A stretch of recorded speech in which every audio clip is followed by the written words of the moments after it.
Welcome to our channel. నమస్కారం. గాదే సాయి కృష్ణ ఉరఫ్ పిల్లా సాయి విజయవాడలో రౌడీ షీటర్. 23 కేసులు ఉన్న నేరస్తుడు. అతను గత వారం రోజుల నుంచి కనపడకుండా పోయాడు. పోలీసులు వెతుకుతున్నారు. కోర్టు కూడా ఇన్వెస్టిగేట్ చేయమంది. ఈ నెల ఆఖరిలోపు కోర్టు ముందు ప్రవేశపెట్టమని చెప్పింది. దాన్ని సాకుగా తీసుకుని వైఎస్ఆర్ కాంగ్రెస్ పార్టీ జగన్మోహన్ రెడ్డి మళ్ళీ కుల రాజకీయాలు మొదలుపెట్టే ప్రయత్నం చేస్తా, కుల చిచ్చులు రగిల్చే ప్రయత్నం చేస్తున్నారు. పిల్లాసాయి చరిత్ర ఏంటి, కనిపించకుండా పోవడానికి కారణాలు ఏంటి, ఎక్కడున్నాడు, పిల్లాసాయి చేసిన నేరాలు ఏంటి, ఇవాళ జగన్మోహన్ రెడ్డి దాన్ని సాకుగా తీసుకుని కుల రాజకీయాలు రేకెత్తించే ప్రయత్నం చేస్తే ప్రజలు జగన్ రెడ్డి మాటలు వినే పరిస్థితి ఉందా, కుల చిచ్చు రగిలే పరిస్థితి ఉందా? మరిన్ని విశేషాలు తెలుసుకునే ప్రయత్నం చేద్దాం. విశ్లేషించడానికి మనతో కూడా ఉన్నారు సీనియర్ జర్నలిస్ట్ సత్యమూర్తి గారు. వారిని అడిగి మరిన్ని విశేషాలు తెలుసుకుందాం. నమస్తే సార్. నమస్కారం అండి. పిల్లాసాయి రౌడీ షీటర్. ఆ రౌడీ షీటర్ అనేక నేరాలు ఘోరాలు చేశాడు. 23 కేసులు ఉన్నాయి. కోర్టు అరెస్ట్ వారెంట్లు ఇస్తే అరెస్ట్ వారెంట్తో అరెస్ట్ చేస్తారని భయంతో తప్పిస్తుని తిరుగుతున్నాడని ప్రచారం జరుగుతూ ఉంది. పోలీసులు అరెస్ట్ చేయలేదని కూడా ప్రచారం ఉంది. ఎక్కడ పోయాడో తెలియదు. దాన్ని సాకుగా తీసుకుని పోలీసులు ఏదో అతను ఏదో చేశారని చెప్పి పేరుని నాని వైఎస్ఆర్ కాంగ్రెస్ పార్టీ నాయకులు అంబటి రాంబాబు అంటాడు ఫోటోలు కూడా రిలీజ్ చేసి విషప్రచారం చేస్తున్నారు. కులాన్ని అంటగట్టి కులం మీద రెచ్చగొట్టే ప్రయత్నం చేస్తున్నారు. మన డిఎస్సి చూస్తే డిఎస్సిలో కూడా కుల రాజకీయం చేశారు. ఒక కులానికి మొత్తం ఇచ్చారన్నట్టు మాట్లాడారు. జగన్మోహన్ రెడ్డి ఈ కుల రాజకీయాలు మానడా? పిల్లాసాయి వ్యవహారంలో కుల చిచ్చు రగిలే అవకాశం ఉందా? అసలు ఏం జరిగింది? ఎట్లా చూస్తారు, ఎట్లా విశ్లేషిస్తారు? ఇప్పుడు అసలు ఈ విషయం మీద మాట్లాడాలంటేనే కొంచెం నాకు సిగ్గుగా ఉంది రామబ్రహ్మ గారు. ఎందుకంటే ఈ తుచ్చమైన ఈ రాజకీయాలు, ఈ ప్రతి అంశాన్ని కులంతో ముడిపెట్టడం, ఆ సంబంధిత కులం వాళ్ళని తీసుకొచ్చి వాళ్ళతోటి మాట్లాడించటం, దానివల్ల రాజకీయ లబ్ధి పొందాలని చూడటం, తెలుగుదేశానికిను జనసేనకి మధ్యలో తగాదా పెట్టడానికి విశ్వ ప్రయత్నాలు చేయటం, ఈ దరిద్రాలన్నీ చూస్తూ ఉంటే అసలే విజయవాడ సంగతి మనందరికీ తెలిసిందే. అవును, అది ఒక క్యాస్ట్ సెన్సిటివ్ ఏరియా. అటువంటి క్యాస్ట్ సెన్సిటివ్ ఏరియాలో బాధ్యత గల వ్యక్తులు ఎవరైనా సరే కొంచెం ఆలోచించాలి. ఈ తుచ్చమైన రాజకీయం కోసం, లేదు మనకేదో పదవి కోసం, లేదు 4 ఓట్లు ఎట్లా తెచ్చుకోవాలా అన్న తాపత్రయంతో ఇటువంటి నీచమైన పనులు చేయవచ్చా అనేది it is a big question Ramabrahma గారు. నేను ఇంత ఉపోద్ఘాతం ఎందుకు చెప్తున్నానంటే, ఎవడైనా ఒక పిల్లాడికి, ఒక యువకుడికి ఏదైనా అన్యాయం జరిగింది, ఏదైనా గవర్నమెంట్ తరఫు నుంచి అతనికి తీరని నష్టం కలిగింది, లేదు ఏదన్నా ప్రైవేటు వ్యక్తుల నుంచి అతనికి ఏదన్నా తీర్చలేని బాధ కలిగింది, లేదు ప్రకృతి ఏదన్నా అతనికి ఏదన్నా ఇబ్బంది కలిగించింది, లేదు అతను కొంచెం దివ్యాంగుడు, అతనికి ఏదో హెల్ప్ కావాలి, ఇవన్నీ ఓకే. కానీ మీరు ఇందా నుంచి మీరు చెబుతున్న పిల్లాసాయి అనేవాడు, వాడొక రౌడీ షీటర్. అవును, వాడి వయస్సు 25 సంవత్సరాలు. వాడి మీద ఉన్న నేరాల సంఖ్య ఎంత తెలుసా? 23. ఆ 25 సంవత్సరాల వయసులో ఈ పిల్లాసాయి మీద ఉన్న నేరాలు ఏంటో చెప్పమంటారా? ఒక మర్డర్ కేసు ఉంది, ఒక పోక్సో కేసు ఉంది. పోక్సో కేసు అంటే తెలుసు కదా, మైనర్ బాలిక మీద అత్యాచారం చేయడం. పోక్సో కేసు ఒకటి ఉంది. గంజాయి, మాదక ద్రవ్యాలు ఇవి స్మగ్లింగ్ చేసే కేసులు 3 ఉన్నాయి. రాబరీ కేసులు 4 ఉన్నాయి. రాబరీ కేసులు కూడా 4 ఉన్నాయి. అసాల్ట్ కేసులు అంటే పక్కవాడిని దాడి చేయటం, గాయపరచడం, ఇటువంటి కేసులు 5 ఉన్నాయి. ఆస్తి నష్టం, దొంగతనాల కేసులు 3 ఉన్నాయి. ఎక్స్టార్షన్ కేసులు అంటే బెదిరించి వసూలు చేసే కేసులు ఒక కేసు రిజిస్టర్ అయి ఉన్నది. గ్యాంబ్లింగ్ యాక్ట్ కింద ఒక కేసు నమోదైంది. సెక్యూరిటీ ప్రొసీడింగ్స్ కింద 3 కేసులు ఉన్నాయి. ఇతను ఈ మాదక ద్రవ్యాలు, మెయిన్గా గంజాయి అవి స్మగ్లింగ్ చేసే పెడ్లర్. ఇతను మాదక ద్రవ్యాలని వీళ్ళకి అందించే పెడ్లర్. ఇతను కూడా గంజాయి తీసుకుంటూ ఉంటాడు. మాదక ద్రవ్యాలు, గంజాయో మిత్ తీసుకుంటాడో ఏం తీసుకుంటాడో, మాదక ద్రవ్యాలు వాడుతుంటాడు. డ్రగ్స్ అలవాటు పడిపోయి అతను కొన్ని ఫోటోలు, అంటే గంజాయి తీసుకుంటున్న ఫోటోలు అతనే తీసి అతనే సోషల్ మీడియా అకౌంట్స్లో అతనే పెట్టుకున్నాడు. ఇంకొక ఇదేంటి అంటే, ఒక రివాల్వరు తన కణతకి తానే పెట్టుకొని ఒక ఫోటో పెట్టి, once I lost my control, don't care who is standing in front of me. అంటే నేను నియంత్రణ కోల్పోతే నా ముందు ఎవడున్నా నేను లెక్క చేయను అనేది వీడి క్యాప్షన్. ఆ క్యాప్షన్ తగ్గట్టే మనం కూర్చొని తాగుతా ఫ్రెండ్ నెత్తి మీద బీర్ సీసా పెట్టి కొట్టుకొని చనిపోయాడంట అతను. అది కూడా చెప్తా నేను. అది దాదాపుగా 6 నెలలు అయినట్టుంది. అది 6 నెలలు అయింది. అతను వాడు కూడా అవతలోడు కూడా ఏమీ తక్కువడేం కాదు. వాడు ఇదే బ్యాచ్. మ్యాడ్ నవీన్ రెడ్డి వాడి పేరు. చనిపోయిన వాడి పేరు మ్యాడ్ నవీన్ రెడ్డి. మ్యాడ్ పేరే మ్యాడ్. వాడు ఇట్టగే పెట్టుకుంటారు పేర్లు. వాడు మీకు గుర్తుండే ఉంటుంది, తెనాలి ఐతాన్ నగర్ లో ఈ గంజాయి స్మగ్లర్ ఒకడు ఉన్నాడు. జగన్ రెడ్డి పలకరించి వచ్చాడు ఆ మధ్య. పలకరించి వచ్చాడు. వాడి అసలు పేరు జాన్ విక్టర్ అయితే వాడు ది కిల్లర్ అని పెట్టుకుంటాడు. వాడు కిల్లర్ అని వాడే పెట్టుకుంటాడు. ఈ మ్యాడ్ నవీన్ రెడ్డి ఇతనికి అంటే ఇతను ఈ పిల్లసాయి బర్త్డే అయితే ఒక 6 నెలల కిందట అంత ఫ్రెండ్స్ కలిసి అక్కడ విజయవాడ పక్కన ఒక పార్టీ చేసుకున్నారు. ఆ పార్టీ చేసుకుంటే ఈ మ్యాడ్ నవీన్ రెడ్డి కూడా వెళ్ళాడు. మాట పెరిగింది. వీడు మీరు అన్నట్టే బీర్ సీసా పెట్టి కొడితే తల మీద కొడితే ఆడిపోయాడు. నవీన్ రెడ్డి చచ్చిపోయాడు అక్కడే, స్పాట్ డెడ్. అతన్ని తీసుకొచ్చి హాస్పిటల్ ముందర, గవర్నమెంట్ హాస్పిటల్ ముందర పడేసి పరారైపోయారు అందరూ. వీడి మనుషులే. ఇది ఎట్లా తెలుసు అంటే వీడు కొడుతున్న విషయం, వీడు కొట్టిన దెబ్బలకి ఆడు పడిపోయిన విషయం తీసుకెళ్లి హాస్పిటల్ ముందర పడేసి వచ్చింది. ఇవన్నీ వీడి ఇన్స్టాగ్రామ్ అకౌంట్లో పెట్టాడు. ఈ పిల్లసాయి వీడియో తీసి అవన్నీ వాడి ఇన్స్టాగ్రామ్ అకౌంట్లోనే వాడు పెట్టాడు. నాతో ఎవరన్నా పెట్టుకుంటే ఇదే, వీడిని మర్డర్ చేసింది నేనే అని వాడి సోషల్ మీడియా అకౌంట్లో వాడు పోస్ట్ చేసుకున్నాడు. నేను వాంటెడ్ క్రిమినల్ని, నా జోలికి ఎవడన్నా వస్తే ఇదే జరుగుతుందని చెప్పి ఆ మ్యాడ్ నవీన్ రెడ్డిని చంపినవన్నీ వాడి అకౌంట్లో వాడే పెట్టుకున్నాడు. పొద్దునుంచి అదే సార్, ప్రజలకు అర్థం కావట్లా ఏంటి జగన్మోహన్ రెడ్డి అంబటి రాంబాబు పేరునని ఎంత ఆయాసపడిపోతా పిల్లసాయి గురించి మాట్లాడుతున్నారు అనుకుంటే ఎంత కర్కోటుడు కాబట్టి వాళ్ళకి అంత ప్రేమ చూపిస్తున్నారన్నమాట. ఇంకా కొంత ఉంది, ఇంకా కొంత స్టోరీ ఉంది. ఎవరైతే ఈ వ్యక్తి ఉన్నాడో ఈ పిల్లసాయి మీద ఇన్ని కేసులు ఉన్నాయి కదా, ఈ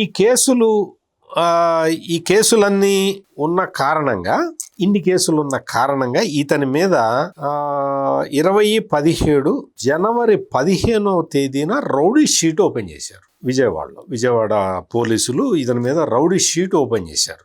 2017 అంటే వీడికి అప్పటికి 27 21 ఏళ్ళు ఉంటాయి. ఇప్పటికి 25 ఏళ్ళు అంటే అంతే కదా, ఇంకా 8 ఏళ్ళు అంటే 17 ఏళ్ళు అంతే ఉంటుంది. జనరల్గా ఏంటి అంటే పోలీసులు ఇంత చిన్న ఏజ్ ఉన్న వాళ్ళ మీద రౌడీ షీట్ ఓపెన్ చేయరు. వాళ్ళు వీడు చదువుకొని ఏదన్నా ఉద్యోగానికి అప్లై చేస్తాడేమో, ఉద్యోగానికి అప్లై చేస్తే వీడికి ఇబ్బంది అవుతుంది కదా, వీడి భవిష్యత్తుకి ఇబ్బంది అవుతుంది అన్న ఉద్దేశంతో పోలీసులు రౌడీ షీట్ ఓపెన్ చేయరు. కానీ వీడి మీద రౌడీ షీట్ ఓపెన్ చేశారు అంటే వీడు ఎంత నటోరియస్ క్రిమినల్లో మీరు ఆలోచించండి. మేజర్ కాకముందే అప్పటికే మర్డర్ చేసి ఉన్నాడు, పోక్సో కేసు ఉన్నది, ఇటువంటి ఎక్స్టార్షన్ కేసులు ఉన్నాయి. విజయవాడలో, హైదరాబాదులో నేరాలు చేశాడు. ఇంకెక్కడెక్కడ చేశాడో అన్ని వెతుకుతూ ఉన్నారు. మర్డర్ చేసి 6 నెలల కిందట, అంతకు ముందర 6 నెలల కిందట మర్డర్ చేసి అతనే వీడియో పోస్ట్ చేసుకున్నాడు. ఇటువంటి వ్యక్తి మీద ఇప్పుడు అంబటి రాంబాబు అసలు వాస్తవంగా ఈ పిల్లసాయి ఎవరి మనిషి అంటే దేవినేని అవినాష్ మనిషి. దేవినేని అవినాష్కి రైట్ హ్యాండ్. దేవినేని అవినాష్ ఏం చెబితే అది చేస్తాడు వీడు. అంటే మరి డ్రగ్స్ స్మగ్లింగ్ ఇవేని కార్యక్రమాలన్నీ మరి అందరూ కలిసి చేస్తారు. మరి అంతేగా, అటువంటి పరిస్థితులు ఉన్నాయి అక్కడ. ఇప్పుడు ఇతన్ని పోలీసులు నోటీస్ ఇచ్చారు, సంథింగ్ హ్యాపెండ్. అదంతా విచారణ కమిటీ వేశారు, విచారణ జరుగుతుంది, డిపార్ట్మెంటల్ ఎంక్వైరీ జరుగుతుంది. వాడు ఏమయ్యాడు, ఎక్కడికి వెళ్ళాడు, ఏంటి అనేది అది తర్వాత రిపోర్టు వచ్చినప్పుడు తెలుస్తుంది. ఈ లోపల జగన్మోహన్ రెడ్డి ఏం చేశాడు అంటే, వీడు ఈ పిల్లసాయి అనేవాడు దేవినేని అవినాష్ మనిషి. దేవినేని అవినాష్ బయటకు వచ్చి ఈ పిల్లసాయిని అనవసరంగా పోలీసులు వేధిస్తున్నారనో, పోలీసులు అక్రమంగా అరెస్ట్ చేశారనో, పోలీసులు తీసుకెళ్లారనో ఏదైనా ఎలిగేషన్ చేస్తే దానికి ఒక పర్థం ఉంటుంది. ఎందుకంటే వాడు నేరస్తుడైనా వాడి మనిషి కదా, వాడు నేరస్తుడైనా అతని మనిషి కదా. సో అందుకని అతను చెప్తున్నాడండి అని అనుకోవచ్చు. ఈ జగన్మోహన్ రెడ్డి ఏం చేశాడు అంటే, సీన్ నుంచి దేవినేని అవినాష్ని పక్కకి లాగి అంబటి రాంబాబుని పెట్టాడు. మీరు రాజకీయం చెప్తున్నాను నేను నాకు ఈ క్రైమ్, నేను చాలా క్రైమ్ రిపోర్టర్గా ఈనాడులో చాలా కాలం పనిచేసా, కానీ ఈ దరిద్రాలు, ఈ కుల పోరాటాలు ఇవన్నీ మనకి ఇది లేదు కదా. జగన్మోహన్ రెడ్డి చేసిన రాజకీయం చెప్తున్నా. దేవినేని అవినాష్ ఏ కులానికి సంబంధించిన వ్యక్తి? కమ్మ కులానికి సంబంధించిన వ్యక్తి. దేవినేని అవినాష్ని విత్డ్రా చేసి సీన్ నుంచి అంబటి రాంబాబుని ముందరికి పెట్టాడు. అంబటి రాంబాబు ఏ క్యాస్ట్? కాపు. పైగా నాకు దగ్గర బంధువు అని చెప్పి ప్రకటించాడు. బంధువా? ఇతను గుంటూరులో ఉంటాడు, ఒకసారి రేపర్లో పోటీ చేశాడు, ఒకసారి సత్యనపల్లిలో పోటీ చేశాడు. ఇతను విజయవాడలో ఉంటాడు.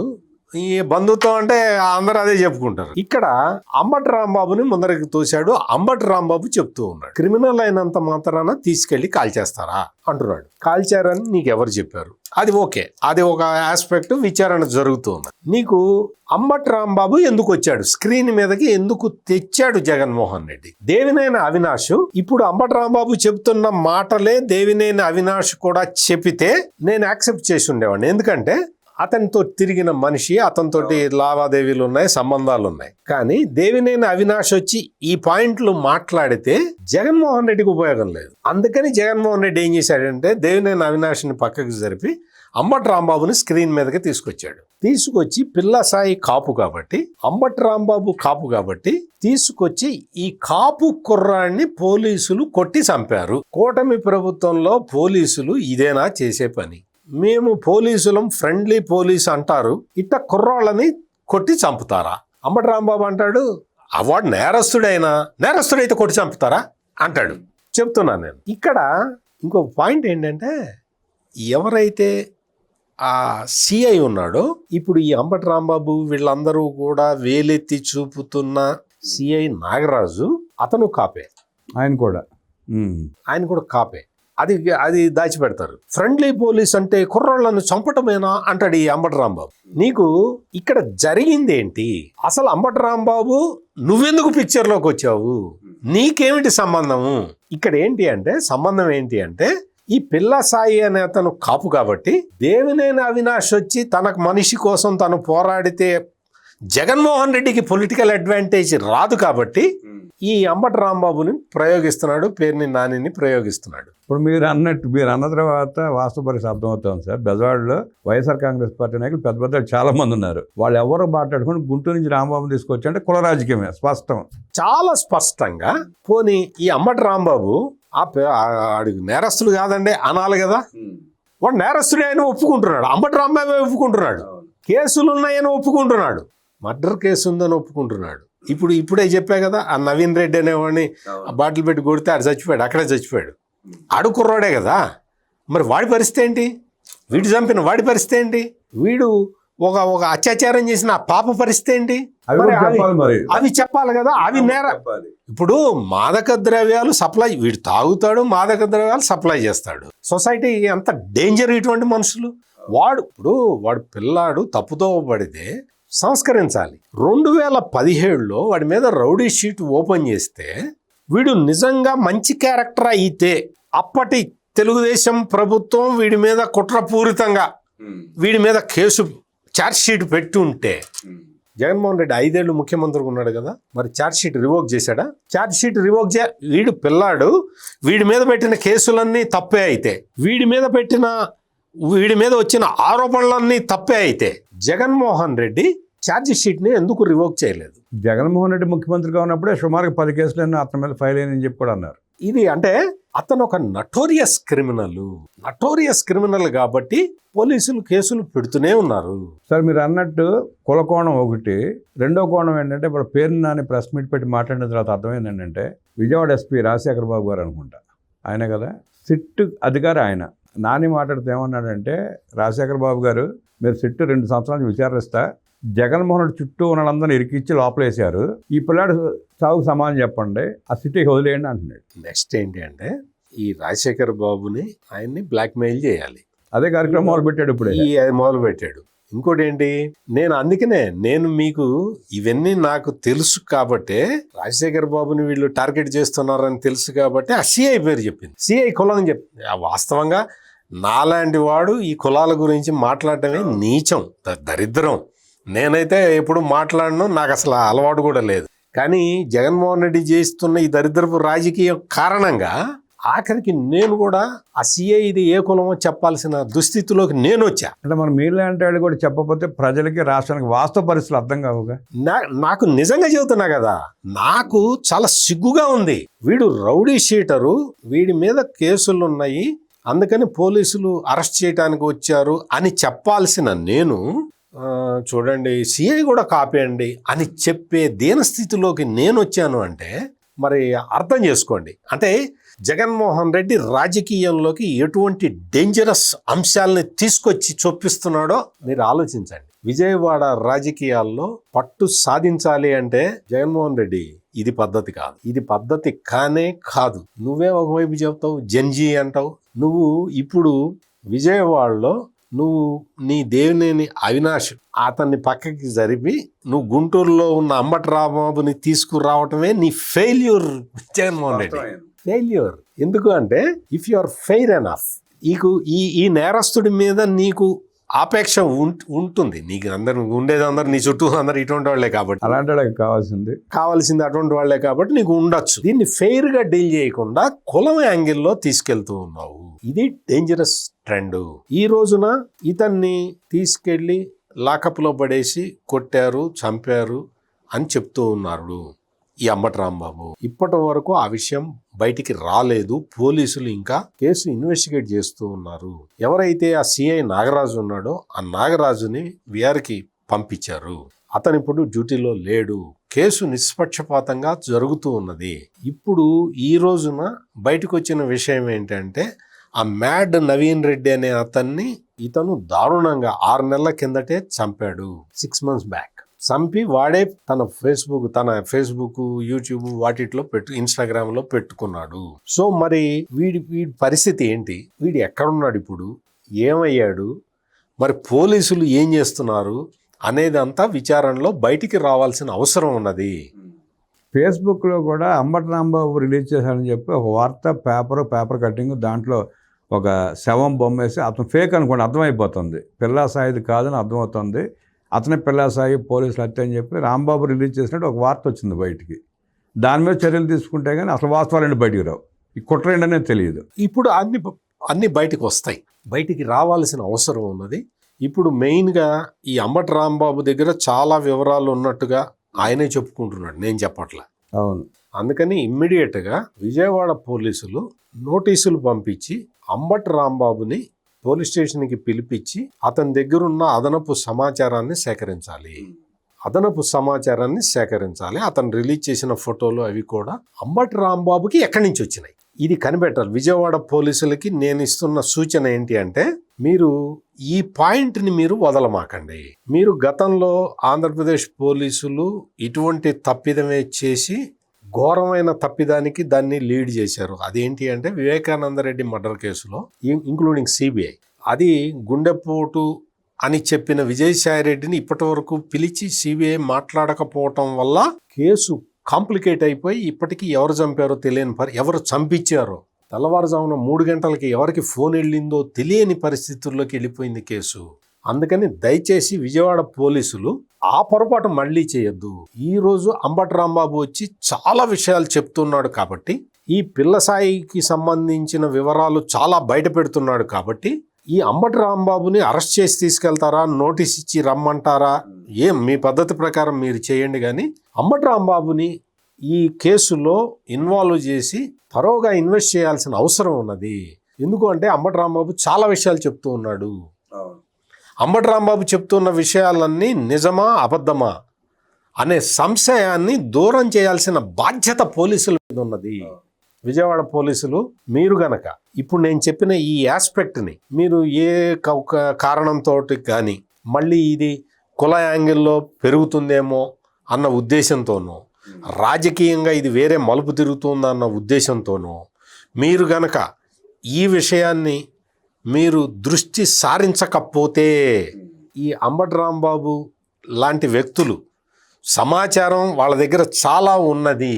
ఆ సమాచారం అంతా కేసు పరిశోధనలో పోలీసులకు ఉపయోగపడాలి.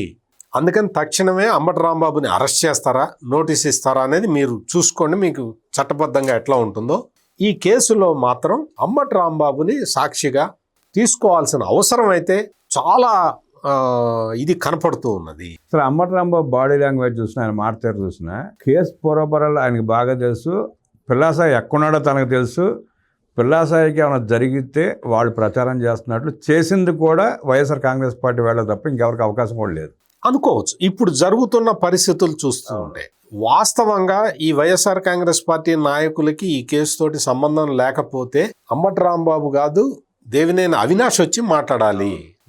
దేవినేని అవినాష్ మాట్లాడకుండా అంబటి రాంబాబు మాట్లాడటమే వైసీపీ కుట్ర. అందుకని ఈ విషయంలో లోతుగా సమగ్రంగా దర్యాప్తు చేయాల్సిన అవసరం ఉంది. ఆ దర్యాప్తుకి అంబటి రాంబాబుని ఉపయోగించుకోవాల్సిన అవసరం ఉన్నది. పోలీసుల మీద ఈ గురుతరమైన బాధ్యత ఉంది. లేకపోతే పోలీసుల మీదే మచ్చపడుతుంది. రాజకీయపరమైన ఇబ్బందులు నేను చెప్పను, కానీ పోలీసుల ఇంటిగ్రిటీ మీద కూడా పెద్ద మచ్చపడుతుంది. కాబట్టి పోలీసులు అప్రమత్తం కావాలి. ఇదేదో రాజకీయపరమైన కేసు కింద చూడమాకండి దయచేసి. ఇది శాంతి భద్రతలకు సంబంధించిన కేసు. అందుకని పిల్లాసాయి గురించిన కేసు ఏ విధంగా అంటే రేపొద్దున వాళ్ళు ఈ నెలాఖరు లోపల హైకోర్టుకు కూడా చెప్పాలి. పోలీసులు బాధ్యత ఉన్నది. అందుకని హైకోర్టుకి ఏం చెప్తారు ఏంటి అనేది మనం వేచి చూడాలి. బట్ అంబటి రాంబాబు దగ్గర మాత్రం పిల్లాసాయికి సంబంధించిన సమాచారం చాలా ఉంది. పిల్లాసాయి కూడా అక్కడే ఉన్నాడని చెప్పి అనుమానం వస్తున్నది. కాబట్టి ఖచ్చితంగా చూడాలి. ఈ సందర్భంగా రాష్ట్ర ప్రజలందరూ కూడా ఒక విషయం ఆలోచించాలి. ఇది కులాలకు సంబంధించింది కాదు, ఇది కేవలం శాంతి భద్రతలకు సంబంధించిన అంశము. విజయవాడలో రౌడీ ఫ్రీ సొసైటీ ఉండాలి అనుకున్న వాళ్ళందరూ ఈ జగన్మోహన్ రెడ్డి చేస్తున్న కుల రాజకీయాన్ని తిప్పికొట్టండి. పిల్లాసాయి వ్యవహారంలో వైఎస్ఆర్ కాంగ్రెస్ పార్టీ నాయకులు అంబటి రాంబాబు పేరుని మాట్లాడుతున్న తీరు చూస్తూ ఉంటే పిల్లాసాయి వైఎస్ఆర్ కాంగ్రెస్ పార్టీ ఆధీనంలోనే ఉన్నాడనిపిస్తూ ఉందని, అలాగే పిల్లాసాయికి వాళ్ళు ప్రచారం చేస్తున్నట్టు జరగడానికి జరిగితే దానికి బాధ్యుడు జగన్ రెడ్డి అని, ఇటీవల అతను మర్డర్ చేసిన వ్యక్తి వల్ల కూడా, అతని స్నేహితులు బంధువుల వల్ల కూడా అతనికి ఏదైనా ప్రమాదం జరిగే అవకాశం ఉందని పోలీసులు జాగ్రత్తగా వ్యవహరించి పిల్లాసాయి ఆచూకు కనిపెట్టి అంబటి రాంబాబుని అరెస్ట్ చేస్తే తప్ప వాస్తవాలు బయటికి రావంటూ విశ్లేషించిన సత్యమూర్తి గారికి ధన్యవాదాలు తెలియజేస్తారు. నమస్కారం.